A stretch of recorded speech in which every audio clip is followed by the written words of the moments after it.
I've been wanting to do a follow-up review on this Masterbuit RCE and hadn't ever got around to it. And I've tried 3 or 4 times tonight, and the dogs keep barking, and I get calls. But anyway,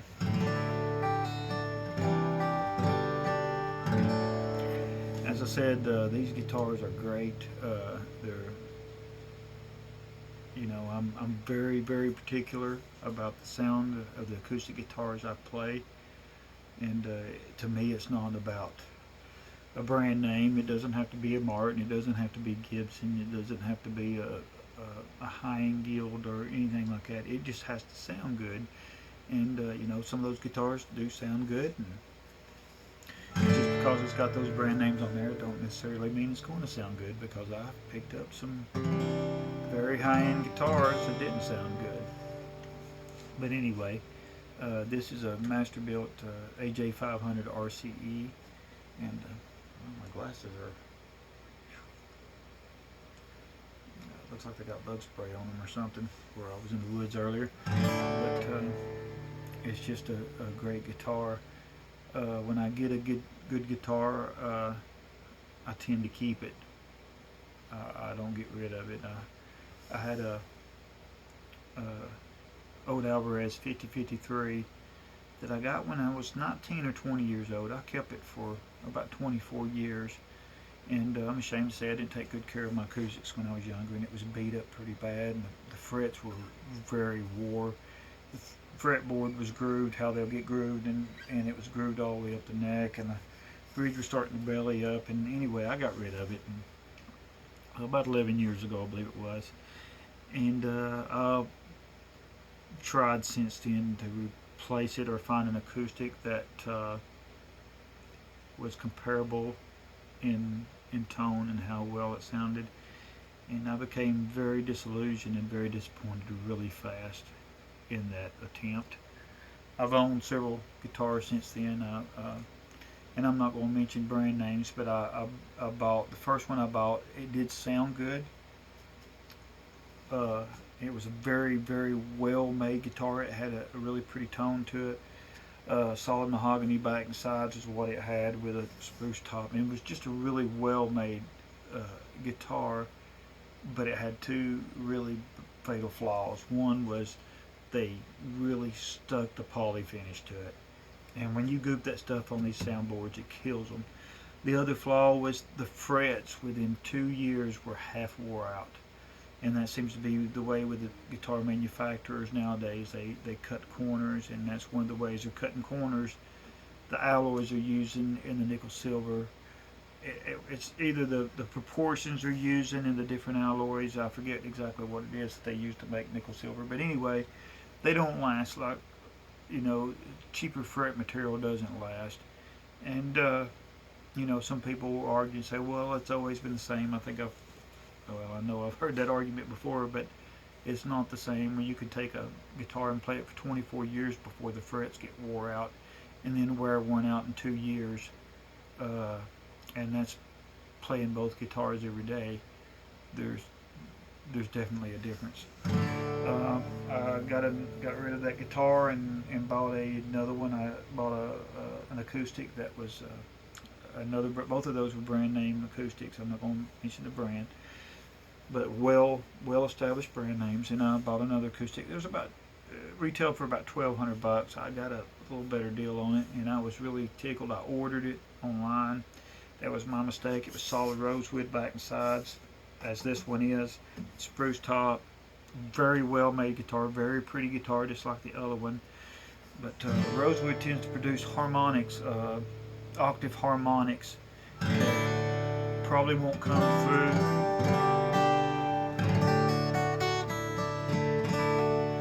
through this foam mic, but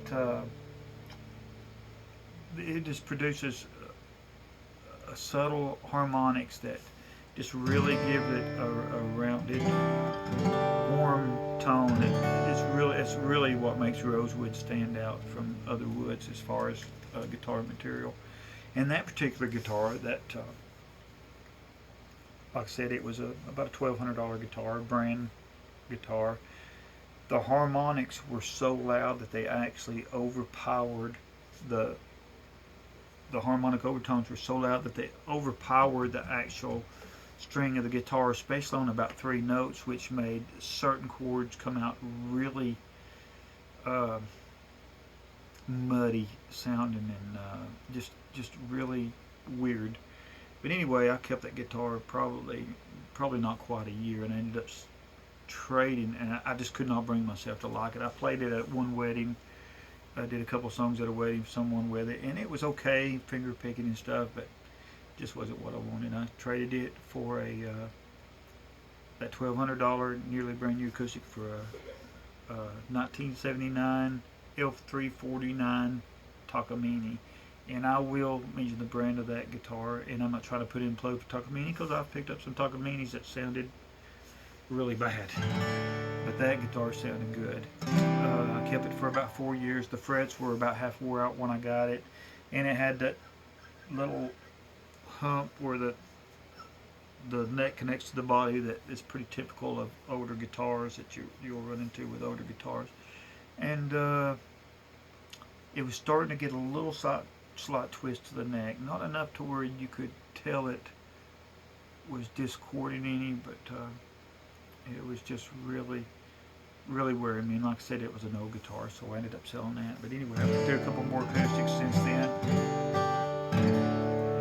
Gave a couple to my son, and just I just been really disillusioned. And actually, I went a long time without having an acoustic, and I've always kept an acoustic, but I was just so disillusioned in trying to replace that old Alvarez that I just gave up for a while. But I had played a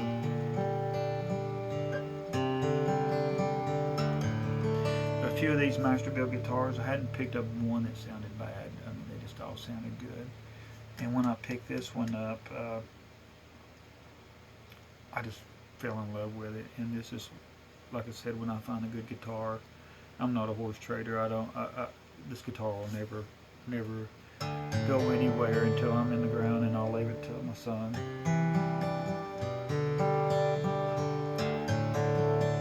I just can't say enough good things about this guitar. For under $1,000, you won't find a better sounding acoustic. You know, I can almost guarantee you, for under $1,000, you're not going to find a better sounding acoustic. These things retail for about $800. You just can't beat that. The only drawback, if you can call it that, my only reservations about the guitar is the fact that it's got small frets, I think it's like an old vintage type of style of fret wire. What the quality of the fret wire is, I can't tell you. But I've had this guitar for going on 2 years now. It'll be about a year and a half. And I don't play it every day because I have the other acoustic too that I play. But this is genuinely my go-to guitar. It's got a lot of play. And I don't see any significant, maybe just very little on that wear on the fret. So it may be okay. And to be perfectly honest, if I was to wear the frets on it, I would have this guitar refretted. That's how much I like the sound.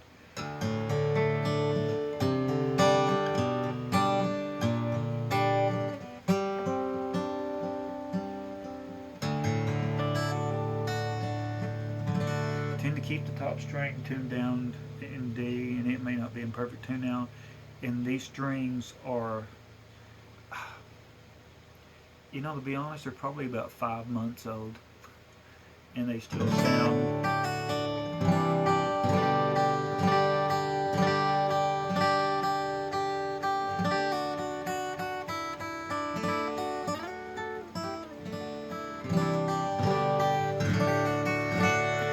They just still sound good, you know, and it's amazing to me when you find an old guitar or a guitar that just has that little something special about it, how just even an old set of strings sound good in it. And like I said, I'm particular about my guitars. About 1 in every 100 that I'll pick up anywhere really strikes me, and that's because guitars are just generic. You know, whatever level of guitar you buy, you know, whether it's a low end or a mid grade or a high end guitar, they're generic, and most of them are going to sound similar. There's not going to be anything that's really going to stand out about them. But occasionally you'll find that one guitar that'll really stand out. And in fact, I heard a long time ago, I think it was the CEO of Martin once said that 1 in every 100 that come off the Martin line is a good guitar. So that's saying something. But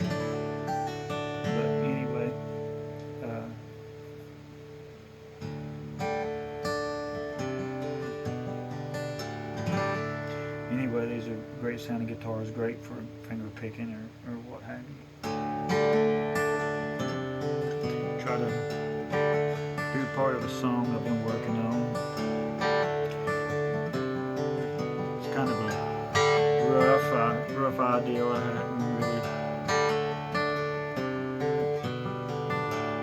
try to refine it, and as you guys know, I don't try to make clean videos. I throw the flubs and all in there. I don't have time to do all the polished stuff. I'm just up here in my little man cave up in my attic where I come up and take my naps and watch videos on my Chromebook and play my guitar.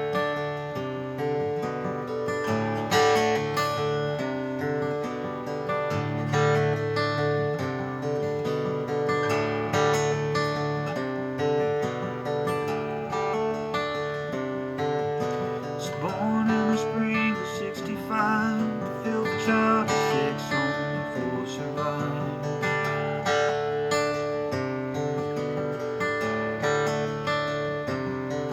Started life in the back of an old dairy farm in a tar paper shack, not much better than a barn.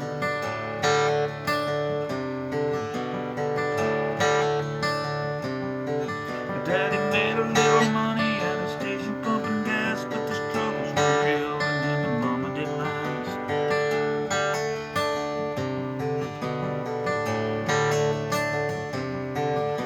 So I learned young, and I learned quick, some dreams in life you just can't make stick.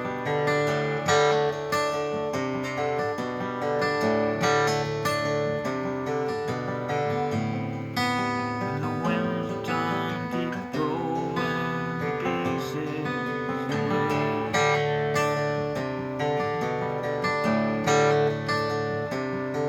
Spent a long time ago, over 50 years, I'm not giving this thought wasted any tears.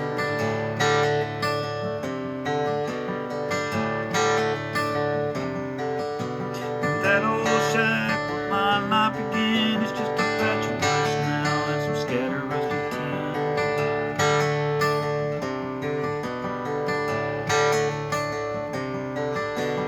Mom and Dad, they both grown old, and they have some regrets, so I've been told.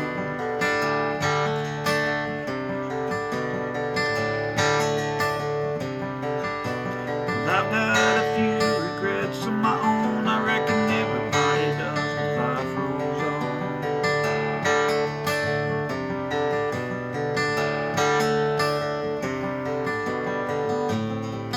But the winds of time keep blowing the pieces away.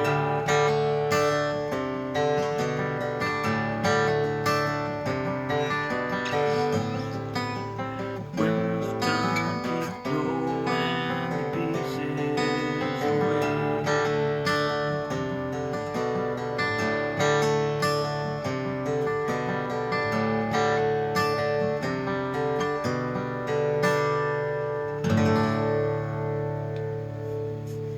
Anyway, that's just part of a rough draft, I guess you call it, the song I'm working on, but gives you a little bit of an idea about the warmth and the mellowness that this guitar puts out. It's just amazing guitar.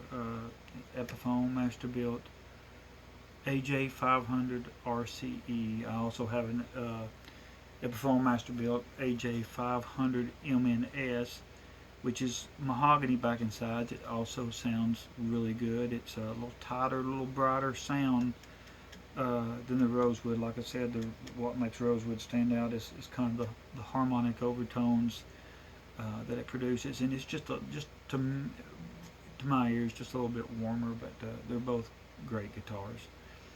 But anyway, that's my follow-up review on this Epiphone Masterbuit. Thank you for listening.